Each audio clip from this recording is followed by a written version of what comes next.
Well, good evening, everybody. Welcome to Rivalz Race Chat. Clinton, Geoffrey, and Adam Ross here with you as we join you every Tuesday. And, Adam, this is the first time I talk to you all day, which is strange for us. We're usually on the phone 30 times a day. But how was your day, buddy? Hot one out there in Southern Ontario. I was out being productive. Why am I always on the extreme edge of the screen? Like, I look at you, your hair is done. Like, I think you have a makeup person in your studio. Here I am, grubby old t-shirt, and I'm living like right on the edge. Like, if I leaned over, I would actually squash you like a little bug. You just turn your laptop a little bit, buddy. It's magical science. It works for you.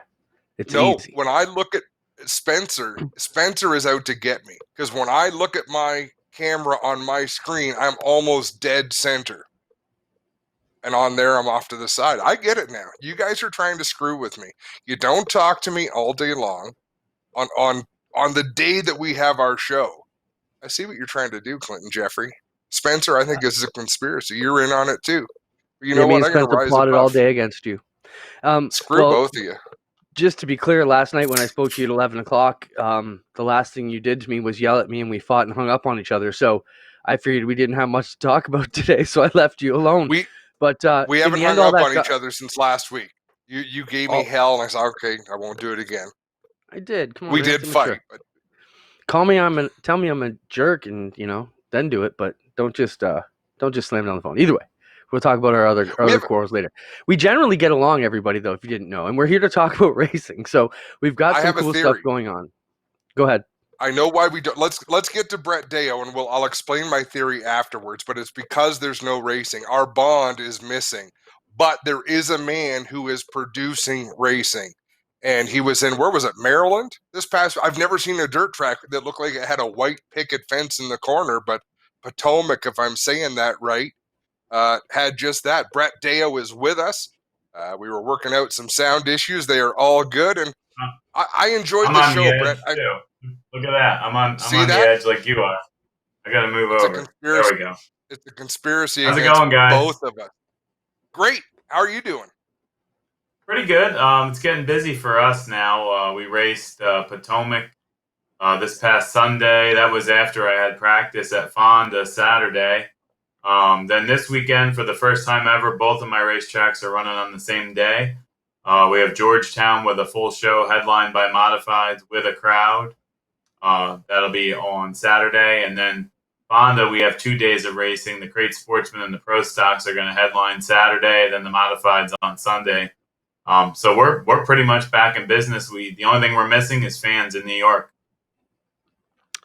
Well, Brett, we have a lot of things we want to talk to you about. Sorry there, Adam. I was just going to say, Brett, with the amount of miles you put on, people are either going to go back to that old myth that the promoters are making tons of money, either that or you really love what you do, man, because you're putting yourself through heck.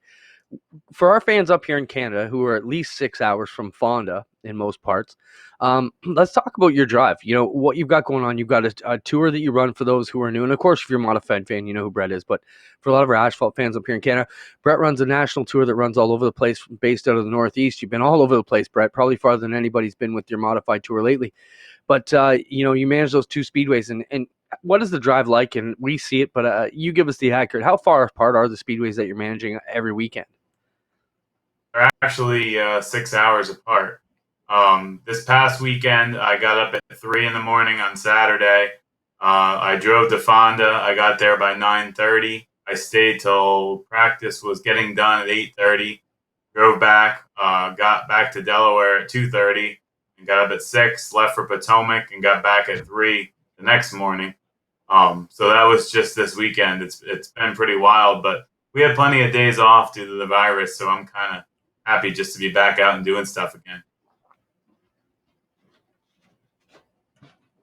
Sorry, Brett. I'm just typing a quick poll up on the Facebook chat here while we work. So I was a little bit slow on the draw, but I had never seen, even in pictures, the racetrack at Potomac.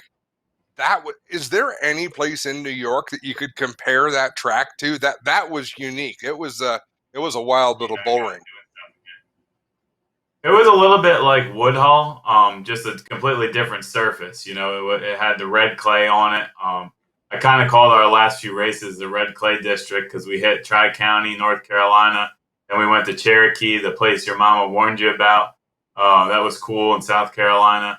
And then we went back to point racing for our South region at Potomac, which it's about 3.5 hours from the Grandview area south, about 2 hours to the west of the Delaware region. So it wasn't a terrible ride for everybody, but it was not close either. Brett, let's talk about what's gone on with your post today, and I think that's why we got you on today. You made a great post that I think you mentioned over your coffee today, and it had some good points, and these are a lot of the points that I think all of us promoters working in the back behind the scenes, we talk to our friends off the record, but I think a lot of the points you had, we just want to discuss them with you if you're cool with that. So I had Spencer bring them up because it was kind of what we all want to say to some of the race fans now who are so eager to get out there. So Spencer, let's throw up Brett's point number one, and Brett, I'll read it, and then you can go on. Tracks are being vague on Facebook for your benefit and their benefit. Read between the lines. Somewhere, someone from the local government is being paid to read Facebook pages. Don't ask too many questions. What's your thoughts on that, Brett, and where's that coming from? We're opening Georgetown this week with fans, and obviously we have guidelines from the state that they'd like to see. But I also think that they're probably not going to be there, watching over our grandstand. So we're obviously trying to be flexible, but if we post that the mask is required for entry, asking, do I have to wear it all night, is probably not the best idea on a public post. We're trying to be vague, just so that the state agencies that are watching us, don't see us say the wrong thing. And last week our question at Fonda is, are there a limit on pit members? We kept saying, no, the pits are open. And then you get, well, can fans come in? Well, the pits are open. Those are things that could get us in trouble, but we just need people to be a little bit and take a minute and read what we're saying and think about what we're saying. Great point. I totally agree. Adam? Yeah, and it's a time where it's like getting arrested. Anything you say can and will be used against you. So saying nothing is quite often the best bet. People understand the rules, but more important than that, people have to understand the repercussions of the outlandish things that they say that they may think is harmless. They may not realize the damage that they're doing, but shut your mouth. Just shut it. We all want to go racing. Even the people that are making comments that are probably unwise, they want to go racing too, but their words matter. Brett said it best. Absolutely. Yes. It is damaging. And I know, state, local agencies are looking at our Facebook pages, and, it's opening us up for something that we don't need to get into. And, I think that's one of the biggest things right now. People don't realize everything they say has consequences. I mean, you can't just go and say whatever you want. I mean, I've had people spin out on the first lap of one of my races and take out 10 good cars. But I don't go online and say the driver sucks. It happens.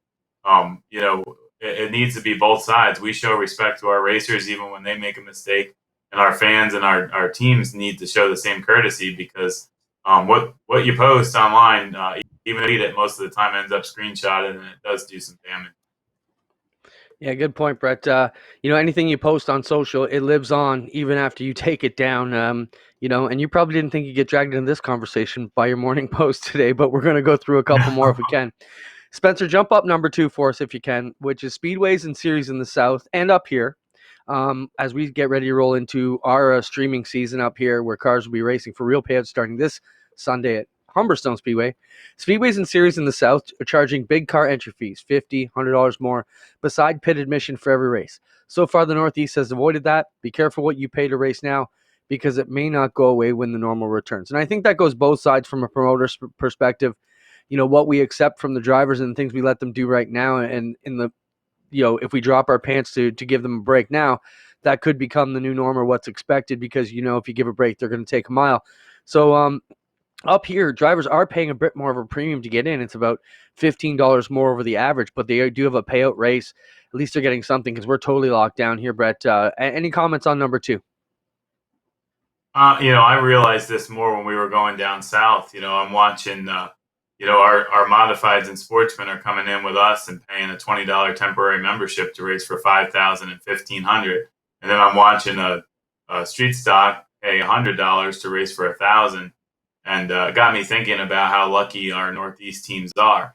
But the scary part is, there's some tracks out there charging some pretty high prices right now, and I hate to see people get into that trap where that becomes the normal, and then myself, I'm opening up Fonda this week with no fans. I'm paying a full purse, which is $2,400 to win for the modifieds, $500 for 10th. And if it works, we'll do it again. If it doesn't work, we're going to wait for fans. But I'm not going to do anything to our racers that I just don't feel behind. I'm not going to raise big prices. I'm not going to charge entry fees. Either it's going to work the right way or we're not going to do it. So your revenue, Brett, would come from backgate and pay-per-view stream? Yes, and we do have our food stand open in the pits, yes. Georgetown is wide open Saturday, but Fonda, we are selling food, fuel. We're going to do a 50-50, and, we'll see how it works. I mean, maybe we get a ton of people in the pits and they go out in the infield and watch and it works out for us. Maybe we come up $3,000 or $4,000 short and we sit around for 2 weeks and wait for fans. But I'm not one to take advantage of our racers, and I'm not going to do it. And we're going to stick with our prices and stick with our full purses and see how it goes. Brett, that brings us to the next one. Go ahead, Adam. I was going to say your post is an excellent cautionary tale. Racers often are not their own best friends. So that part of your post was actually a real service to race teams, because you're right. It is hard to take something back once you've given it.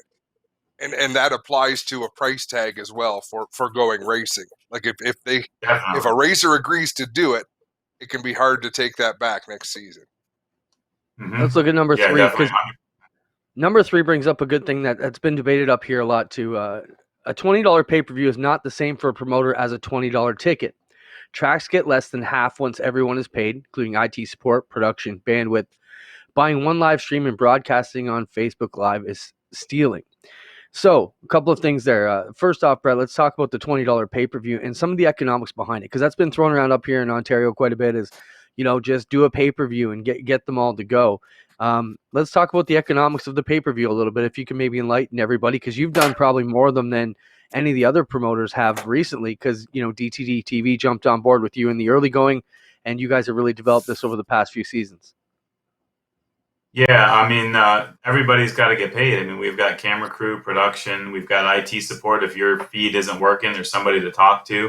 We've got people running around in the pits, and, I saw, especially in our area where Fonda is, and I saw with Lebanon Valley and Albany, Saratoga, we're one of the cheapest areas to get in the grandstand. We're $11 at Fonda.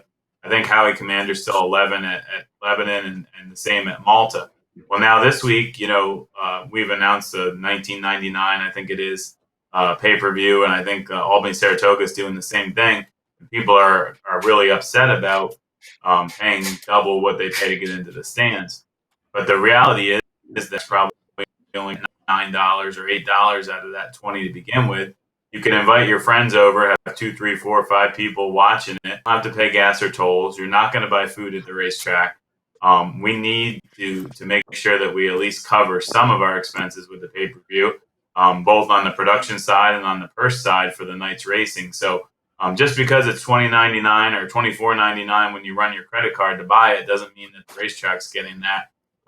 Typically it's around 40%. So the economics for us, we have to go to that number to make sure that we can at least cover the cost of doing the show to begin with. Let's talk about how much is too much, Brett. Do you guys weigh that out? Because you're now getting multiple broadcasts a week. Do you get concerned that people may not be able to buy all the shows they want to see? Yeah, we were lucky in North Carolina because we had the best drivers from a variety of regions when we went down to Tri-County and Cherokee, and we were the only game in town. Now, there's so many races, sometimes 2 on one night. We're trying to put packages together. So Fonda, you can buy 2 days, Saturday, Sunday for a discounted rate. And we're trying something even a little bit more different. We're at Georgetown on Saturday with the Modifieds, then Fonda on Sunday. we're going to do a package for those 2 days. So maybe it'll get some of our Delaware, Maryland, Jersey people to check out Fonda, and maybe some of our Fonda people to check out Georgetown. That our two tracks, being so far apart, maybe it'll be a crossover. So you got to be creative. You got to come up with packages, and you need to have the driver roster that people want to watch. That's the biggest thing. If you don't have the roster that interests people, then they're not going to buy it no matter what the cost is. Yeah, there's got to be a hook. I love what you're doing. I love the thought process, Brett. I mean, nobody can argue with that. So we wish you the best. Spencer, what do we have more on here? How many of the comments are we bringing up? I just got one more I want to go over with Brett, and then we'll get him back to mowing the grass out at Georgetown. No racetrack wants to race out fans. No restaurant wants to open with empty tables. Stop yelling at businesses for following the guidelines. Direct that energy to local government officials with the emails. No cursing. And express your concerns. And remember to vote. Some great messages there, Brett, in closing with us here today. And I think we saw that on one of the Facebook pages up here yesterday. Someone was yelling at one of the other tracks and saying, just open. You guys have no balls. Just do it. But that can cause long-term problems for you, Brett. And nobody wants to upset the government, especially in a place like a racetrack where, there's a lot of things they could pick at us if they wanted to. Yeah, we're already not the most popular neighbors for the most part. When you take a place like Fonda, Fonda's on a fairgrounds. The fair relies on outside funding from the government. So if I just said I'm going to open this week and let all these fans in the gate, what happens when the fair comes around that's been on for 178 years and the fair board needs some support? I wouldn't do that to them. So I'm going to follow the rules so I don't punish the fair board and probably cause damage down the road for them. In racetracks, a lot of them have liquor licenses, food. You have Department of Health. There's a lot of things that can get nitpicked that aren't necessarily the police coming in to shut you down. The consequences can go on. And, it's amazing how many fans are just berating racetracks for not letting them in. It does not make sense to race without fans. We want fans. We need fans. It's not a sustainable model to run without them. So thinking that we're just doing it out of spite or just to keep people away it's not true. Our business requires fans. We're trying to patch something together here to make it till the requirements and the regulations ease up. Take the time to talk to your local representative. Last week in Delaware, I got to the governor's right-hand man for business. On Tuesday, we weren't allowed to even have one spectator in the stands until July 1st. After I talked to him by Thursday, we're open at full capacity this weekend. It's a lot of it is getting to the right person and talking to them the right way, and you can make some progress. Yeah, great point. Adam, just one last thing for Brett here. We also have on our rundown to talk about what happened at Ace Speedway in North Carolina. They called it a protest, went ahead. The sheriff was on hand, didn't take any action. Now the governor stepped in and calling them an immediate problem. What are your thoughts on that and in closing? It's kind of funny. I mean, we raced in North Carolina on Memorial Day without fans, but we were on the very far western side there at Tri-County. And as we drove in there, all the signs said stay home, but we definitely didn't do that. But we also didn't have full grandstands. We raced with the sheriff there. We raced with limited amount of teams, and it went okay before we went to South Carolina. But what happened there is obviously the worst case scenario because now they have a crosshairs on them.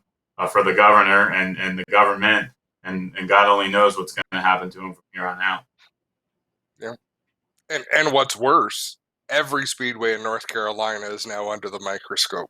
So even the speedways who are doing exactly what they should be doing now have a speedway to thank. And I mean, you hate to throw someone that much heat, but someone made that decision. Someone made that choice. It was a poor choice, and a lot of people are going to pay the price. Yeah, you hate to see someone like Ray Cook, where we raced. He was the first one back on that big late model show on Dirt. And then, he had us down there, and he's been racing every Friday under the right guideline, fans, and the sheriff on the scene for every race. And you hope somebody like him, who's got 5 or 6 weeks of doing that now, isn't going to be shut down because of what somebody else did.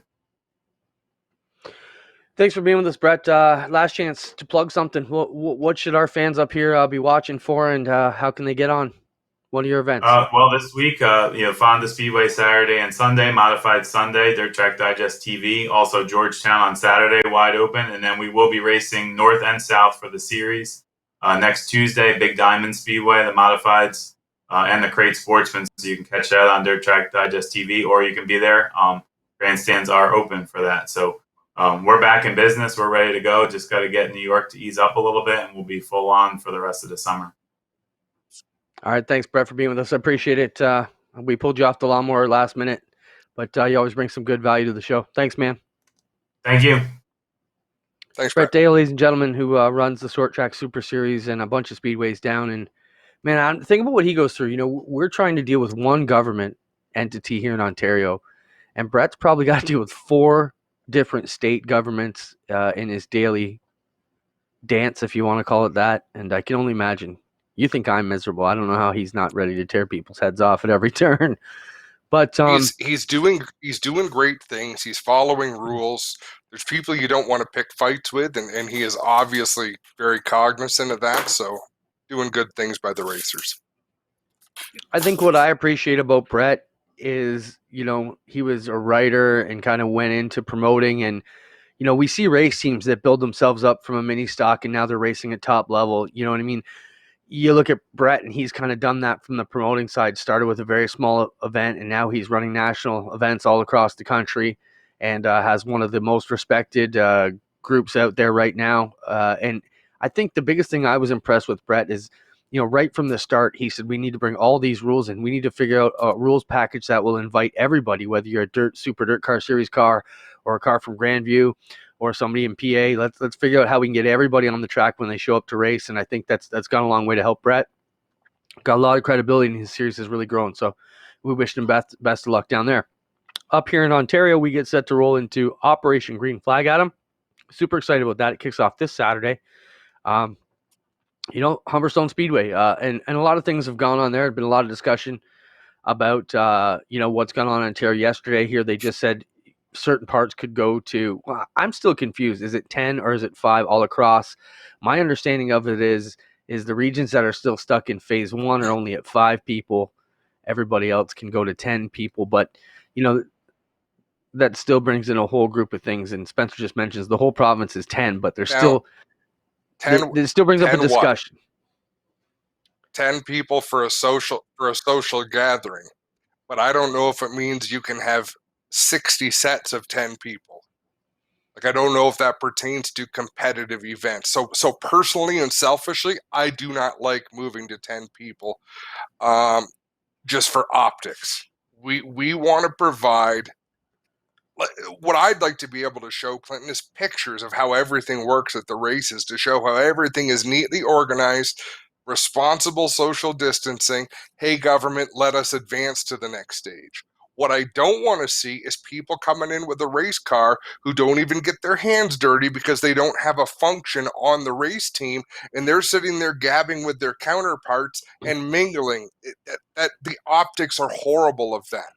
And it's a short-term gain because maybe you'll have fun at the time, but in the long run, you could really hurt the sport. We need to learn from other people's mistakes.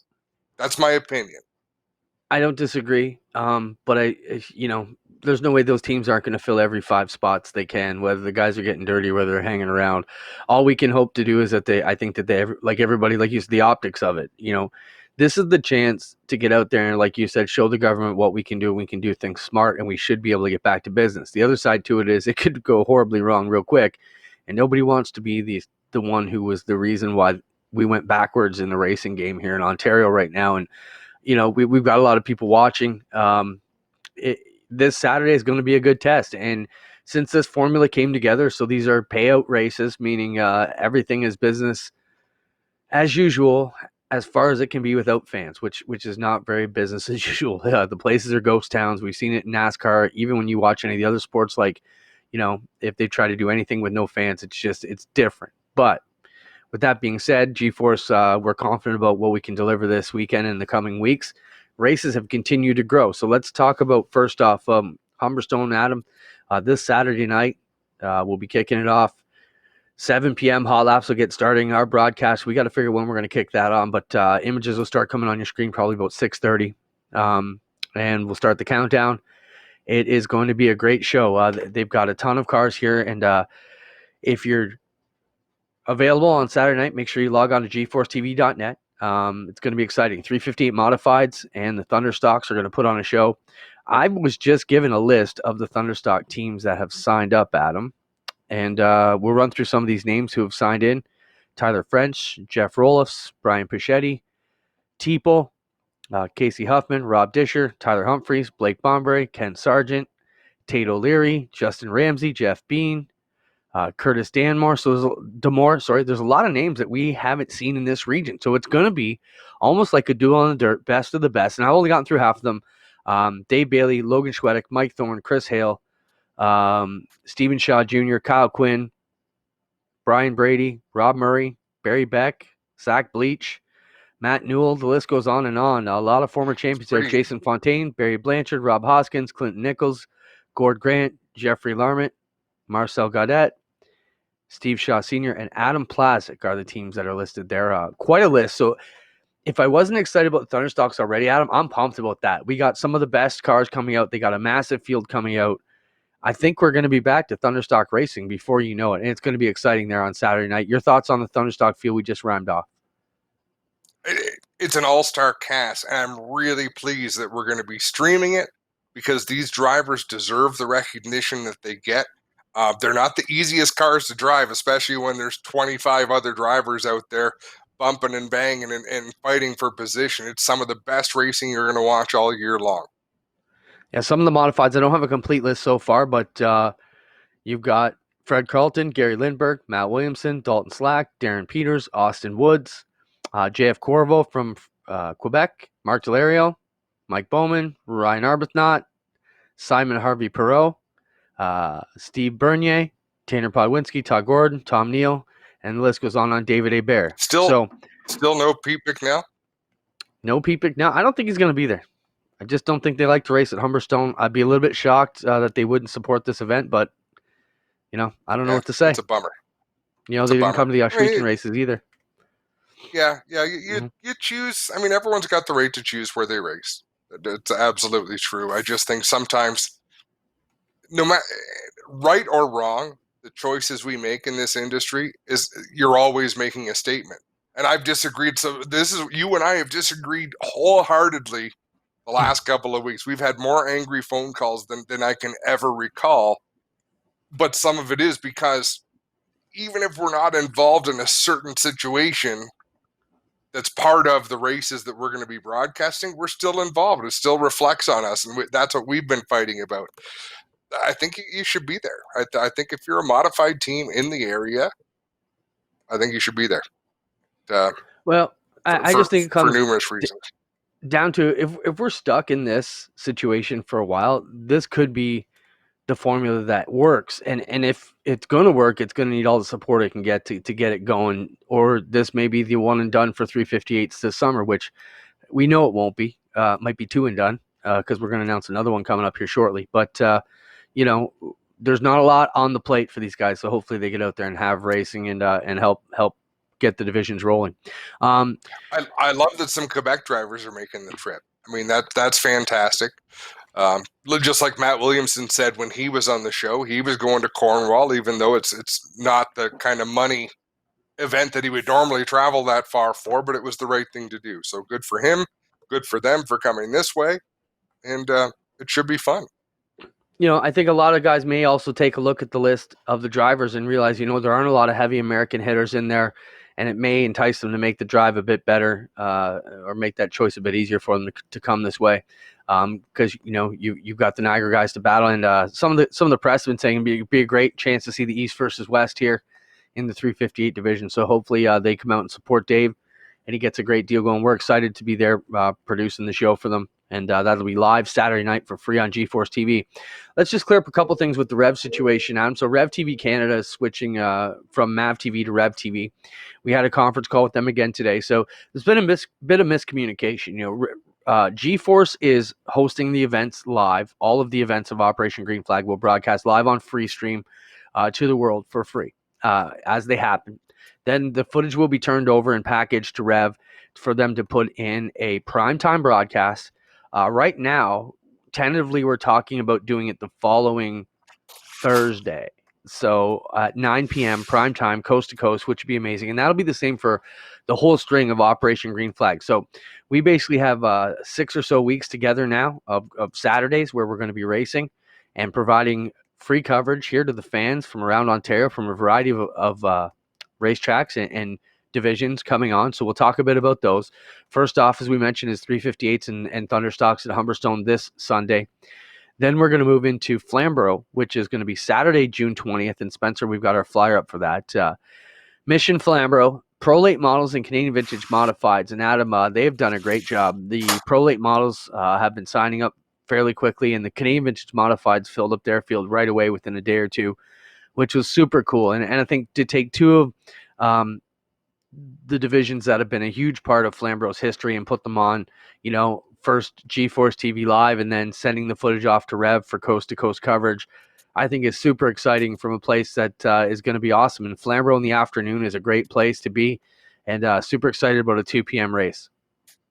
Thoughts on that? Well, and let's also thank Drysdale Racing Products, McCall Racing Enterprises, London Recreational Racing, and I almost want to give a special thank you to London Recreational Racing and Mike Schmidt, who already does a lot of sponsorship and advertising, but he has no dog in this fight. He has no horse in this race, in that his business doesn't benefit directly from racing going on. Like, it was great for Drysdale Racing Products to get involved, but they need people to race so that their business can flourish. Same with Mike McCall from McCall Racing. I mean, it was still very generous, but a big thank you to London Recreational Racing and Mike Schmidt, who saw the value in getting involved in this, helping get racing back to Flamborough Speedway, because we need it. Yeah, and also young drivers helping out the Canadian Vintage Modifieds who don't want to leave them out. And they did some creative stuff there. John Carley's been revamping that club this season and kind of got their toe stubbed in March when we all did. And I think they're excited to get back out there and revamp this club with a ton of history on the pavement tracks here in Ontario. I can't think of a class out there other than the Modifieds that has just as much history and great stories behind it as the hobby car. I know it's near and dear to your heart as you did it. And, let's talk about the formula. The formula across the province has been $250 for a team of 5. There was some talk that the Vintage Modifieds got a deal. Well, no, they didn't. You and I were intimately in there with those numbers. Basically, they got sponsored to bring the cost down for the teams. If we're going to be truthful, the Vintage Modifieds paid more. Well, they brought a sponsor too. It was a complicated formula on how to make it work. But the Vintage Modifieds leveraged some of their advertising partners and sponsorship partners through John Carley, the president of the club. And we had conversation, and he would have to go back to his committee, to his executive, to discuss them, and back and forth. So, I mean, are there favors going on? Yeah, there's lots of favors going back and forth, and lots of people sticking their necks out on the line to make all this happen. So big kudos to the Canadian Vintage Modified Club and Young Drivers of Canada. But can we put that comment up, Spencer, that I shared in our chat? Because I think it's important to note this, Clint. Wayne Dempster brings up the point. How can we stream it for free? How can we show the video for free when other people like Brett Deo are doing pay-per-view broadcasts? How does that work, Clinton? Well, how it got started is at our Weekend, and we have some good news for the Weekend drivers coming soon. Of course, Thunderstocks can participate this Saturday.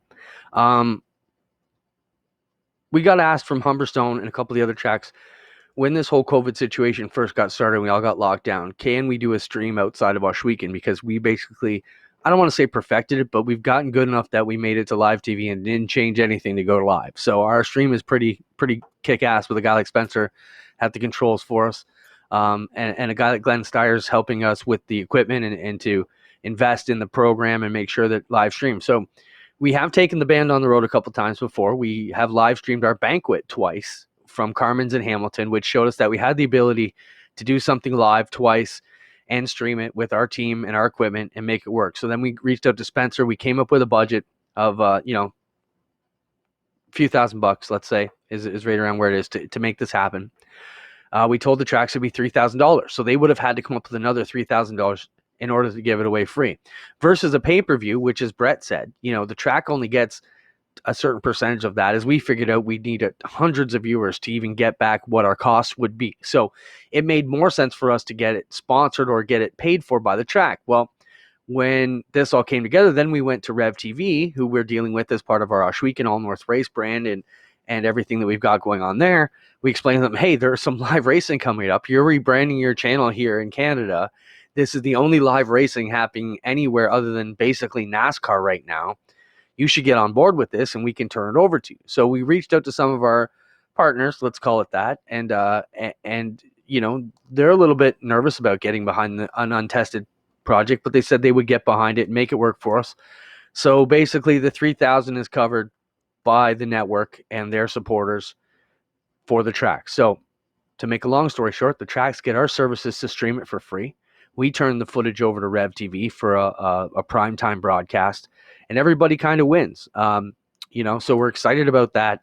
I think it's super cool that we can give it away for free and give all the fans a good taste. And, one of my favorite adjectives this year has been cross-pollination, or maybe that's a verb, I don't know. But either way, one of my favorite words has been cross-pollinating, because what we're going to do now is you're going to have fans who are logged into our stuff for iRacing or this show or Oshweekend, and now they're going to discover Flamborough for the first time. And Flamborough fans are going to be tuning in this weekend to see what happens at Humberstone because it's free, and they're going to discover Humberstone. And I think it's going to help the industry across the way. And then when we get this up national, it's going to show everybody across Canada what we can do. Rev gets some fresh new broadcasting material, and I think it's a home run for everybody. Now, behind the scenes, it's been hellish, but we're excited to deliver it. And there's been a lot of tears and anger and going to bed pissed off. But I think at the end of the day, we all understand where each other's. And the biggest thing here is, I think, has been getting everybody's head around there's no money in this. There's not a lot of money to be made in this plan. The tracks are barely scraping by.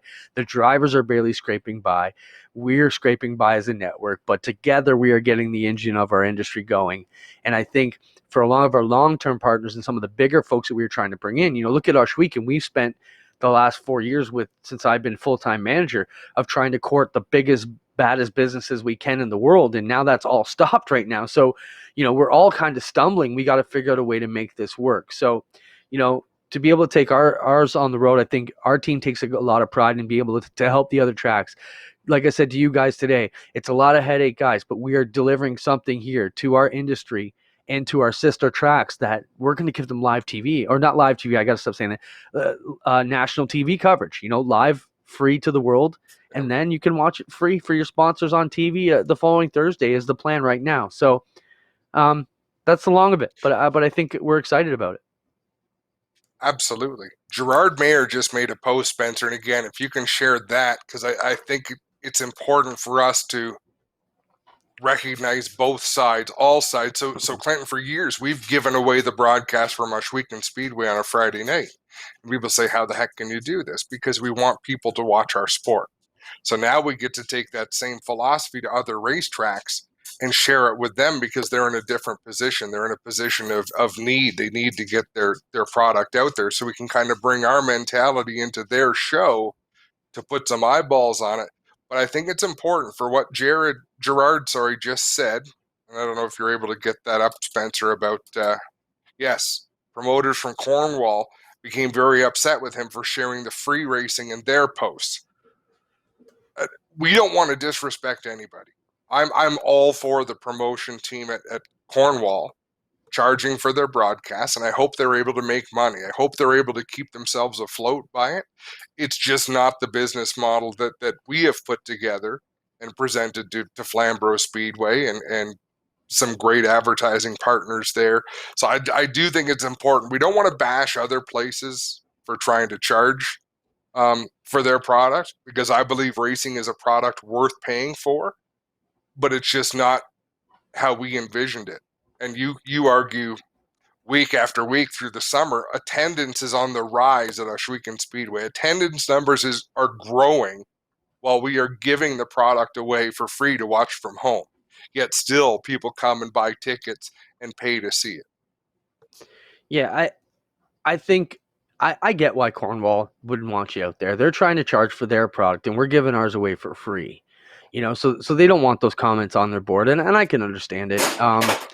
It makes sense, Adam. But I firmly believe, and all the viewers on this show, and you guys are probably sick of me using this analogy, but it goes back, like I said, the Leafs in '52.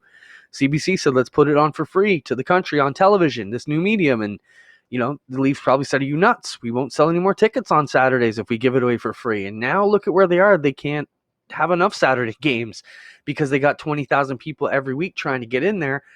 But I think there's no way the NHL or the NBA or Major League Baseball or the NFL or you name the major league that's out there would have made it where it is on pay-per-view, because yes, you may get 200 buys, but those are the only people seeing it.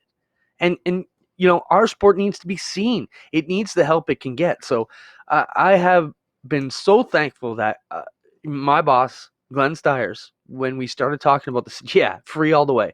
And we brought up all the but what abouts. And he said, I don't care. He goes, I believe in it, and let's do it. And let's show people how amazing we've got. And I think everybody this weekend, when you start seeing the comments come in from these broadcasts on GeForce TV, just watch where the people are coming from and where they're commenting. And it almost became something that happens on our weekend broadcast. People will just, every Friday night, where's everybody from? And the list of cities and provinces and states and countries that are watching what we're doing is absolutely amazing. And I think that's what's going to take to uplift the sport. We don't want to be stuck back like Ringette was when it got left behind, because it didn't get the national coverage it needed and became what it is. Did that upset you, Clinton? Like, being the star Ringette player that you were in your younger years, did it upset you that they weren't broadcasting the draft days and things like that? Maybe that's why I'm such a horrible hockey player, because I was a great Ringette player and I'm not used to having that little hook on the end. But no, I don't know. Do they even play Ringette anymore? I don't know. But that used to be the analogy too. We have a sport that's if you add up all the short tracks and all the participants and all the fans, we crush all the other sports in the demographic numbers. But the problem is we're compartmentalized at 2,000 apiece. You got some more comments? How did your poll go, by the way? I meant to ask that. Not a lot of people chimed in. I was a little disappointed. They did, but it seems they like the slick look that you've taken on. I prefer the headband myself. What do you want me to wear Saturday? The headband? The full hippie look? I'm all my about hair is the headband. long. I want to share a comment from a late model racer who sent me a private message, and I won't say his name because I haven't asked if I can, but their comment was, I don't want to seem ungrateful or anything. I think it's an awesome way to get things going. With that said, this deal is costing a pro late team that's serious almost $3,000 to go. I think that's why it's not full yet. Fingers crossed it fills up. What does it cost them on a regular night to go? Well, no, and here's what so I asked if he wanted to come on the show, and he said, honestly, it's a hard conversation for me. He doesn't want people to get the wrong impression. And I wouldn't either. I understand the costs involved, because I had this conversation with another late model racer. But your point, Clinton, is also correct. So it's not a profitable venture to go racing, but it almost never is. There aren't many. The race is going to pay $2,000 to win. I think APC races pay that to win. Maybe they pay a little bit more. So it's comparable. Yeah. So a couple thoughts. One, but don't knock a normal the driver. flamber. I don't even know who it is. A normal, and it's a valid argument, but my rebuttal to it is, you guys are losing on a regular Saturday night last year and next year if we go back to normal. So where's the difference? Let's talk about the differences. So what's a normal Flamborough entry? $40? $35? Do you know off top? Yeah, $35 or $40, I think, on a weekly basis. Okay, so if they're paying extra money like we are, 40 would be a fair deal, right? So let's say 40. So for your team of 5, you're paying $50 extra to go racing in the time when nothing's going on. But you have a chance to win over $800 more than you normally would on your regular Saturday night. So how much more are we talking here? Like, I get it's a costly affair, but you had to know that when you bought your Pro Late model that you were going to need tires every week and it was going to be a costly deal.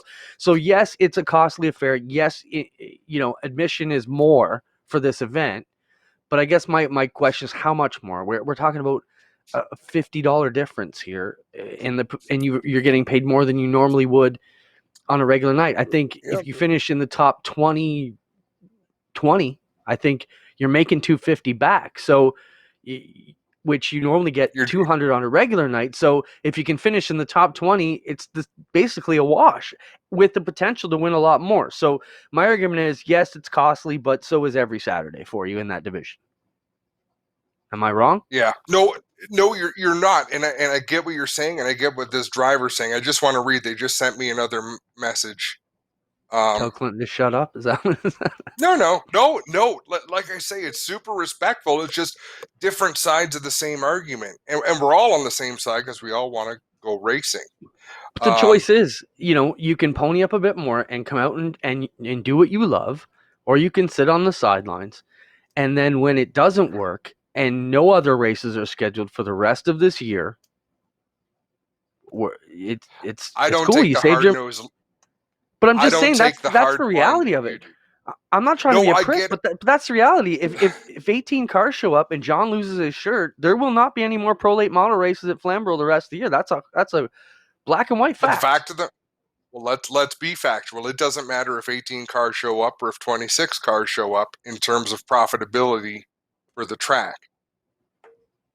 Yeah. Okay. So it will look better if we start 24 cars. And I hope people do get behind it and support it, because just like John Carley just mentioned, the opportunity to be on a live streamed race, share the hell out of it on social media so you can show people like Luke Ramsey from APC, who is very supportive of what we're doing. And I had a great chat with Luke on the phone this week about why the APC series really couldn't go and race without spectators, because it doesn't fit their model of the series that they run.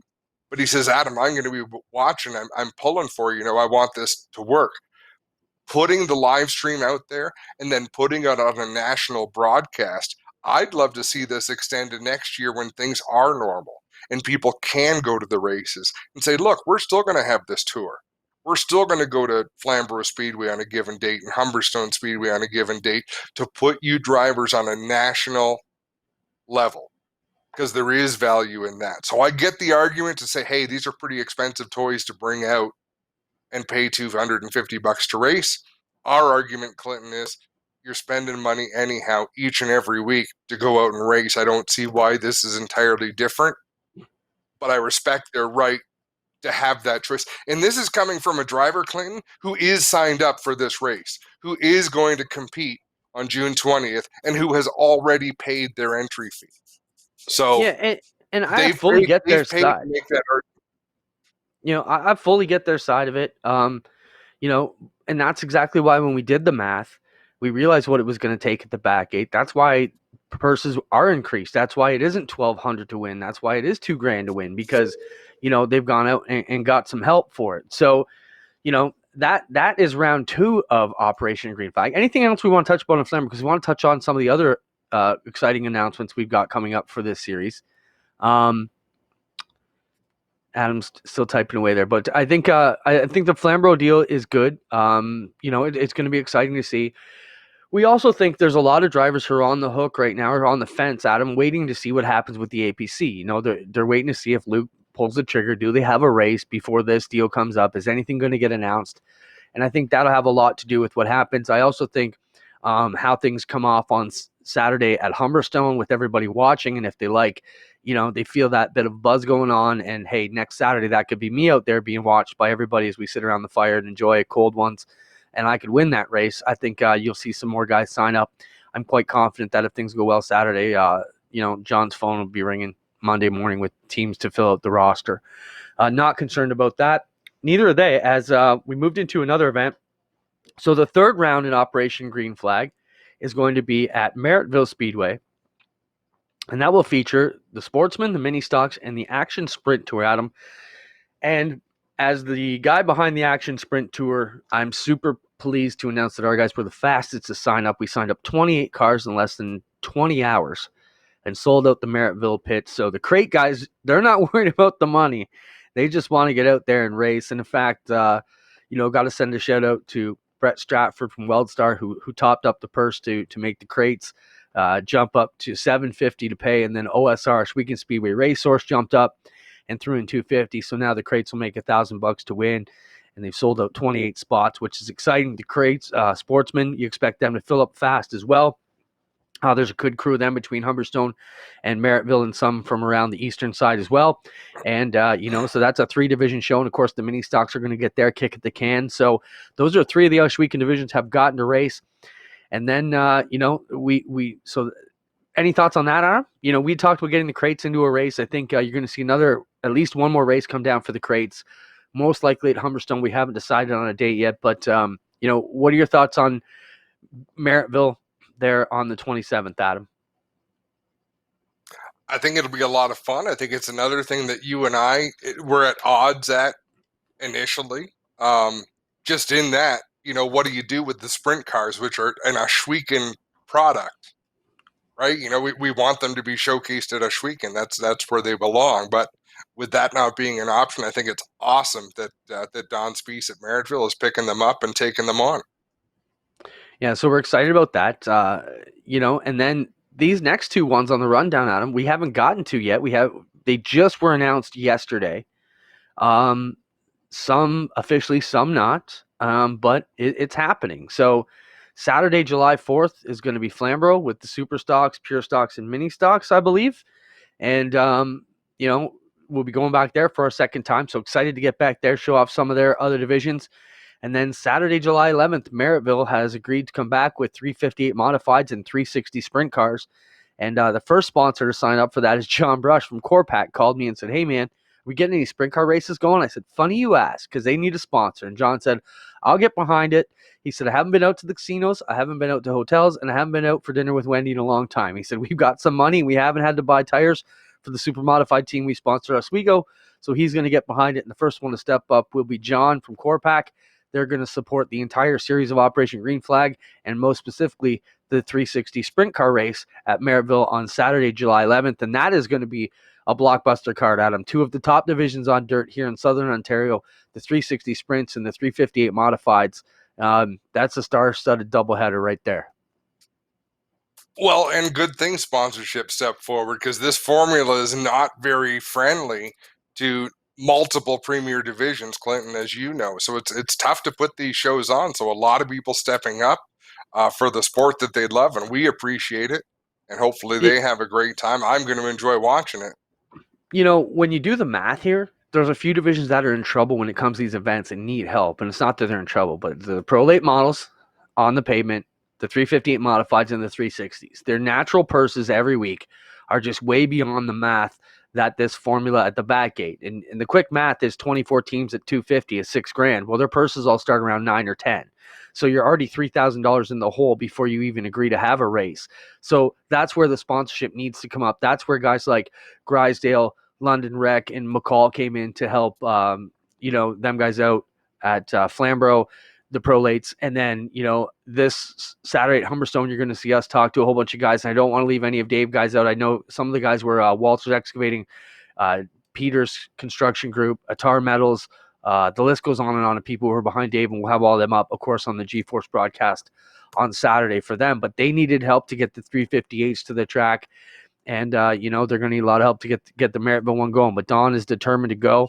They put a lot of money into Merrittville, Adam. I think you're going to be surprised when you get back there. They've painted all the towers, painted all the buildings. They've enclosed the overhang by the bar area. So it's quite improvement over at Merrittville. They paved a lot of the areas. We're excited to get in and show some of the work Don's done. Of course, Humberstone, they've painted everything and getting ready to go for this week. A lot of the tracks have been having practices, so the crews will be ready, and I think we're just about ready to go. We had 2 other things left on the rundown. Is it a protester race? We kind of talked about those with Brett Dale. We already talked about the 5 versus 10 in the pit. So that does it for the rundown. But if anybody has any questions or comments, we'd love to take them for the next 5 or so minutes as we chat and finish up the show, and Spencer will wipe us clean. But it's exciting to get back to it. Stressful times. We've got a lot to get done between now and Saturday, but I'm confident our guys will make this happen. And we're excited to bring some of the new bells and whistles. And I can't wait to get out there between the modifieds and like we do with the sprint cars last weekend, and show up close and personal views of these guys working away. And of course, our team will be all there ready to kick it off. So we're excited to get that going. Excited that we can help these tracks get a broadcast out there. And exciting. And I want to go on the record and say I'm thrilled that 18 late model teams stepped up to sign up for this race. In kind of an unknown, weren't exactly sure how it was going to work. So by no means am I complaining. If 18 cars are what take the green flag on June 20th, it's going to be a hell of a show at Flamborough Speedway. That's lots. I think it's going to fill up. I think we'll wind up with at least a full field of 24. I don't know if they'll sell out at 26, Clinton, but I just think it's going to be great, and I'm really appreciative of the teams that did. And I mean, everyone had to put their money where their mouth was. If they wanted to get involved, they had to send $250 with their registration, and registrations came in pretty quick. I believe Tyler DiVincenzo was the first driver to register. So hats off to people for having that kind of trust and that kind of enthusiasm to go racing. Yeah, I fully think we'll be north of 22 by the time we get on the air next week, and we should have a full field by the time we go to the race on the 20th. So I'm not worried about that. I know the guys are going to come around. A lot of them are taking a wait-and-see attitude, and I think they're going to get bit by that bug come Saturday night when they watch the Humberstone broadcast, and we'll start to get things up and running. Let's talk about quickly, someone mentioned in the comments, is Brighton running? Of course, we talked to Mark Rinaldi quite a bit. Mark has been sort of the captain here, if you will, for the motorsports teams in Ontario and promoters in here in Ontario to deal with the government and to get us recognized. And they're working on phase 3 of trying to get us open. So that's exciting, Adam. Brighton will not be open for real racing. They're not planning on doing anything until they can get fans. They will be open for practice. But when talking to Mark this morning, he is in the 10. As Spencer mentioned, I guess now everybody's in the 10-person grouping. But the issue becomes you have to provide room for social distancing. So, as Mark said to me today, that's fine. You bring 10 people out, but you need a spot 60 by 60 square feet, which is twice the size of my backyard for every team to use. And it's you don't really have the space when you start bringing in the multitude of teams we have. And, all the eyes are going to be on it. So we've got to do it right. So, yes, the number may be 10, but you still got to be careful and make sure we're doing the right thing not to get out there. And Clint? Yeah. Quit talking so much. We got tons of comments coming in. I know Great. You don't like to be late. Like we're a minute from shutting things down, and we've got. No, I don't care. So let's get through these. There's some really good ones here as well. So, and of course my scroll stopped. Does anyone know if Brighton is opening? Brighton is running some practice, but that's all that's all they've got on the go at the moment. Jeff Gutler wants to know what's the word on Buxton. I haven't heard word one. Clinton, have you heard anything? Not since back in the winter. I believe the COVID really put the hammer on Henry and what they had going on. The place is pretty much under construction. No fences. They were working on the track surface when all this came about. I can't seem to think they're any farther ahead now. The quick answer is no official report. We can look into it for you for next week. But as far as I know, Henry's still trying to put the place back together. And Adam, maybe this helped him out because, no offense, Henry, but I don't think he was going to make the deadline. They just had so much to get through. They got put behind with the weather. They got put behind with the community a bit. And then the COVID came along and really put the hammer on them. So maybe this gives them a chance to get everything set up and come back strong next year. I know at Oshweekend, we've certainly been using the time to build new front stretch and back stretch walls, new parking areas. We've been demoing buildings. We got to speak. See, here you go. Here you go again. Ahead. You're rambling. I can't believe we've got comments. Normally we're trying to fill through. Time. Go ahead. Tighten it up. Rapid fire. Gary Short, any talks going on about running a race at Jukasa? Not at this time. I haven't heard anything, but I haven't talked to Alex in a while, Clinton. I think you may have. 3 weeks since I talked to Alex. He's basically in the same boat Oshweekend is. Not really interested in running races without fans at this time, but we can get an update for next week. Adam, do you expect any Quebec sprint car teams for Merrittville? Absolutely. Quebecers want to race just like we do. I think some people will make that toe. What do you think, Clinton? I agree. Right away, Poirier was kicked around as the deal. They were trying to figure out what tire would be on, what payout and rules would be. It's been determined it'll be Oshweekend tire rules and payout most likely. So that may entice a couple of them to come up. If it was multiple shows, we would see them. A one-off show may or may not get them, but there will be some. Chris Dickey wants to know if there's any teams looking for a mechanic for the Thunderstock race. There might be. I'm sure there'd be opportunities there. We'll post that one on the Rivalz Personals board and let you know how it works out, Big Chris. Nicole's saying there's already a full roster for the Pure Stocks at Flamborough. We have heard that. Is Gary quickly just touching on that? Yeah. Rich Schwarzenberg messaged. He was saying last call for who's interested. They took a bit of a poll. He told me they were at 24 right before we went on the air. 24 mini stocks that were interested in racing. So have no doubt Flamborough will be able to fill a super stock, pure stock, mini stock field. Is Gary joining you in announcing at Flamborough? Ray wants to know. I don't know what we've sorted. Gary is going to be a part of that show, that's for sure. We've got to sit down and figure out who's going to do what, Clinton. Well, I got the Gary Calling starter kit going right here, so we're not going to need Gary on that Saturday. What's the starter kit? Yeah, well, Gary had it down to his shirt when I seen him last before he got it. This will all be gone this week, so I'm just messing around. We're time to get back to business. But yes, Gary will play some role in the broadcast, as will Stephen and Jonathan from Merritt, Ville, and Humberstone. Gerard, I agree with you. I can't wait to have our local tracks in the spotlight. We have some of the best racing and racers anywhere. Agreed.